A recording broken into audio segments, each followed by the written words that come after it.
আজকে ঘরোয়া পদ্ধতিতে মুড়ি তৈরি করে আপনাদেরকে দেখাবো। মুড়ি তৈরি করার জন্য কড়াইয়ে জল দিয়েছি, জলের মধ্যে লবণ দেওয়ার পর এতে আমি পরিমাণ মতো চাল দিয়ে দিয়েছি। এই দেখুন এখানে 2 কেজি চাল আছে। চালটা এবার জলের সঙ্গে আর লবণের সঙ্গে ভালো করে মাখিয়ে নিতে হবে। মাখিয়ে নেওয়ার পর এইভাবে নাড়তে হবে যতক্ষণ না জলটা শুকিয়ে যায়।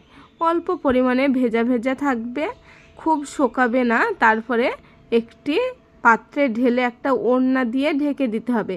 আর এদিকে একটা হাঁড়িতে বালি গরম করতে দেওয়া হয়েছিল, বালিটা গরম হয়ে গিয়েছে। এখান থেকে অল্প অল্প করে চাল নিয়ে মুড়ির মধ্যে দিয়ে এইভাবে অনবরত নাড়তে হবে। এই দেখুন নাড়ার পর যখন মুড়িগুলো হয়ে যাবে তখন একটা ছাঁকুনি দিয়ে মুড়িটা ছেঁকে নিতে হবে আর বালিটা নিচে পড়ে যাবে। এই দেখুন আবারও আমি তৈরি করে দেখাচ্ছি, কতটা সুন্দর লাগছে না মুড়ি তৈরি করা। এইভাবে ঘরোয়া পদ্ধতিতে মুড়ি তৈরি করবেন, খেতে খুবই ভালো লাগবে, টেস্টি লাগবে। আর ভিডিওটি ভালো লাগলে চ্যানেলটিকে অবশ্যই ফলো করবেন।